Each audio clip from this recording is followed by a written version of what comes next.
Hey there, how's it going? My name is Brian Scott Koss, and I wrote this book here called Welcome to Prisonyland. And the reason why I wrote this book is because I wanted to help other people who are going to be going to federal prison or any type of prison, really, because there's so much information in here. It applies to pretty much everything. It's not hardcore. I didn't go to hardcore prisons. However, I did move around a lot, and I'll explain all that in the coming parts of these videos. Uh, but if you're going to, you're going, and you're going to have to self-surrender, or even if you're inside, there's insight in this book that, basically the way it's designed is from the moment that you go through the gates of, I call it Prisonland because it's different laws, different rules. It's just like Disneyland. You go through gates, but you just can't leave those gates once you go in. So there's all these different things that are happening in there, and that's it. This is your new home, and this is what you're going to deal with until you get your out date comes up. And when your out date comes up, then you get to leave. Something that you can do to be able to get your out date faster is a program I did called RDAP.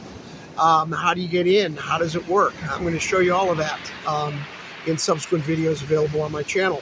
And the point being is, at the end of the day, going to federal prison for me turned into 7 different prisons, flying on Con Air. It wasn't just the prison part; it was the initial lawsuit by the Security Exchange Commission for securities fraud in 2005. It was talking with the Department of Justice in April 2006, before anything was going on just yet. It was starting to. They were looking into things. And then there was waiting, them giving me a potential deal, a plea deal I didn't take. And so that turned into waiting until I was actually indicted in April 2008. Now I'm on pretrial. I have to leave Canada. I have to leave my family. I have to leave my house. I have to come to the United States and figure it out while I'm on pretrial. So I did. I was lucky enough to be on bail. Frank, a really good, great guy. Friend of mine helped with the bail arrangements. And it wasn't anything like SBF Sam Friedman with the 250 million. Wasn't like that. Wasn't like that with unnamed people who signed for it. There's so much going on right now, anyways. And so the point being of what I'm doing here is just giving people a little tool that'll help them to be able to go in and understand what they're going into before they go into it. It helps relieve anxiety, helps relieve depression, helps everybody you know, love, and care about around you to understand what's going on. And more importantly, what I put into this book here is a planning guide. Use your time rather than let your time use you. There's a lot of things that if I'd only thought of what I did with this book here to help you, if I had done, I would have come out of there speaking 2 other languages. Easy. I was well on my way to French at the time anyways. I could have mastered it. Same with Spanish. Could have done so many different things, and so can you. And so can, this is the whole thing. Things change when you go to prison. Your family changes. Your kids grow up. All kinds of things change. You miss out on things. But it's okay. You can get it back. So, this is what this channel is all about. I don't know where it's going to go. I don't know what's going to happen. All I'm doing is giving you my experiences, helping you with any kind of questions, answers that you need to make your pathway a little bit easier. There's a lot of other prison coaches out there, consultants, teaching people what it's going to be like, all this kind of stuff. I have a different approach. I kind of keep things light. I like to make fun of things. I had some very, very funny things happen along the way. Sometimes it's better to laugh at it than it is to get mad at it. That's where I'm coming from. But I do know that there's very, very, very, very bad, sad things that happen to people when they're in prison, and I feel horrible about it. But life in all aspects is going on, with or without you. And, it's a lot easier to handle the time if you go through the time together, meaning you write, you talk on the phone, you share things, this type of thing, than it is to be quiet and not know what to say. Hey, just send a postcard then. Just saying. It's a wonderful feeling to get some some mail when you're in prison. A wonderful feeling, even if it's magazine subscriptions. And you know, magazine subscription is cheaper to buy a whole year subscription than it is to get one magazine at the store and send it. Just get somebody a subscription, send it. Now they've got something they can look forward to every month. You know, all kinds of wonderful things for not just the person who's going away, but for all you people who are watching this who just want to know. And I understand that because, you know, crime's all-time high. Crime's an all-time high. Crime shows on TV or on Netflix or on Hulu or Amazon, all-time high. Crime, crime, crime, abduction, zip lines, put over, sprinter van. You know, it's the same thing. You know, the whole thing, it's always the same. How many times can somebody survive? I just watched The Blacklist, 9 seasons. Boy, they survived everything. And they're still alive. But anyways, the point I'm making here is, you know, this is Welcome to Prisonyland. There's something about this particular product, okay? It's never going to end. There are people in line to go to prison right now or to jail that don't even know they're in line. They think they're above it. Please, you're not. 90+% of all crimes end in a plea agreement. Why? Courts are full. No legal help there to help you. The people that they appoint from the government, maybe. And it's probably because they're too busy. They're trying to make a name for themselves too. So what I'm saying is, at the end of the day, this is a community I'm trying to build of other people who've got stories just like I do. That can guide you, help you to feel better about what's going on. Going to prison is a lot like alcoholism and drug addiction, to me anyways, because I'm an alcoholic also. So I got to double dip. And well, I did it to myself anyways, essentially. Being on pretrial and looking down the barrel of going to prison was not, you know, a ride at Disneyland, shall we say. It was terrible, and it was ripping me apart. So what did I do? I drank to calm the anxiety. You know, 3 years, almost 3 years, 2.5 years in prison and 6 months of halfway house. No drinking. I cleaned up my head. Everything was good. I had one drink. It was back to where I was. It's true what they say about alcoholism. Once it's in you, it just picks up where it left off. So this book is really a guide to help people to plan and to know what they're facing and to know how it works. And then there's lots of stories.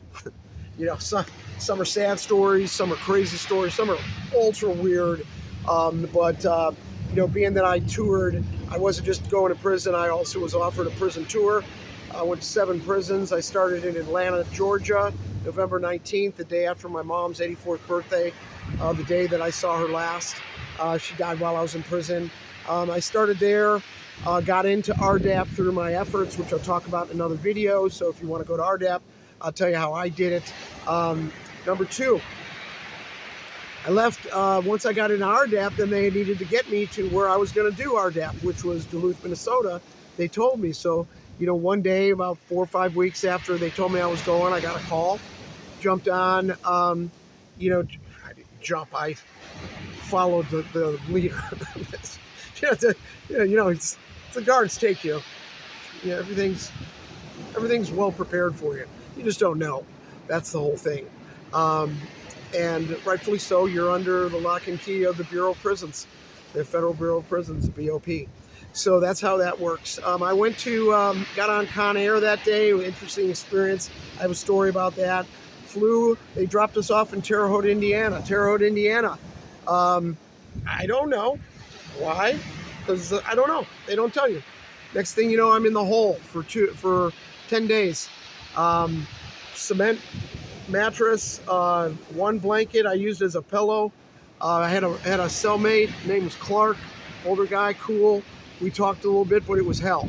You know, you're locked in this room for 24 hours a day, never getting out, not knowing when you're getting out. You know one thing, 3 times a day, there's a knock, there's a thing that lifts up, and a plate comes through, a tray with your food. And then a knock, the tray goes out. That's the only thing that you ever hear or see. So followed by leaving there, going on a bus up to Oxford, Wisconsin, Oxford, Wisconsin, excuse me. From Oxford, Wisconsin, we spent the night there, went up to Duluth. I'm in Duluth. Now I'm in Duluth for about 11 months. The RDAP program I'm in. However, here's the interesting thing about that. RDAP works on outdates. So I'm in RDAP, I'm in the special dorm, I'm going to the RDAP lunch meetings, which are very interesting. I'll tell you about those a little bit later. They can actually, for a guy like me who's witty and weird, they can be kind of fun. I'm in there, but so many people are self-surrendering through waiting to get into the program that I kept getting pushed out of classes, and a class would start without me. So it got further and further away to the point that by May of 2011, and getting there in July of 2010, I still wasn't in the program, along with 11 other guys that were identified to be shipped to Pekin, Illinois, where we could get into the beginning of a program and be out. So that was basically how it worked for us. We were able to get in the program by going to Pekin, but to get to Pekin, we had to be bused down to Oxford for a night again. Oxford, Wisconsin, another prison, Bureau of Prisons. Then into the MCC in Chicago, where I stayed for about 7 days, 7 nights. And then we bused from the MCC. That's a big holding facility. It's 30-some stories, downtown Chicago, real interesting place. That's the only time I ever had to wear the orange suit. And then we got to Pekin, and boom, got into Pekin. They just were changing it from a women's prison. So, now it's men. So we're just getting started. Everything started with a first class. Now we start. And April 6th is going to be our date where we graduate. And they let us loose on April 12th to get to Halfway House. Halfway House is 6 months in Chicago at the Salvation Army. I did get home confinement for some of that, but I still had to appear for breathalyzing, P-tests, and for a Tuesday meeting. So all of this was going on. Finally then, on October 5th of 2012, I am now on what's called the supervised release portion, which I had a really cool probation officer when I got out. He told me, Brian, you give me 3 months of good pee, and and I just checking in with me, and he goes, no worries, I'm gonna let you off. You'll be done with all this for good. Well, coming up to 3 months, that didn't happen. He got moved to another location. I got a new probation officer who kept on me until October 5th of 2014, when I was off of paper. I asked for my papers, and lo and behold, this is now 10 years, because it started for me in September 2004 with an inquiry by the SEC. It is now October 2014. And my probation officer says, yeah, you can come down and get the papers. But by the way, I've got a survey in there. Woo! Survey. Survey says, best time of my life. Actually, why even give me a survey? I'm not going to fill it out. So that's my story. There's more to my stories, but that's the stories. And the big thing was I typed this book out originally on a typewriter, electric typewriter, at Pekin Federal Prison. So everything was fresh in my mind. Nothing changes in prison. It doesn't matter if it's 2012, 2022, 2023, 2030. It's not going to make a difference. Nothing changes. Basic needs provided: food, shelter, and a job, whatever that might be. Not meaningful, but maybe there's some things you can do. Maybe you can do art, you can do pottery, depending on where you go. There's things you can do, but using this book and using the planning system, you can really create anything you want to create while you're away, and get on and learn and grow and become a better person when you come out. Share those experiences with others, and help them to be better people as well. So, it is, after all, just a toll booth. Hopefully, my thing is nonviolent crime. So, we all make mistakes, and get on with your life and do good with it. So that's my point. Thank you very much for watching my introduction to what I'm doing here. If you have ideas on ways that we can, make this better, if you have a story you want to tell, let's tell it. I'm interested. Let's help other people. So, bye for now. Brian Scott Koss, author of Welcome to Prisonyland. And one of my slogans is, it's a whole different world when you're behind these gates compared to the world you're at when you're at Disneyland's gates. Prisonyland, yeah. Get ready, get prepared, take action, learn some things, grow, come out a better person. Bye for now. Have a great day.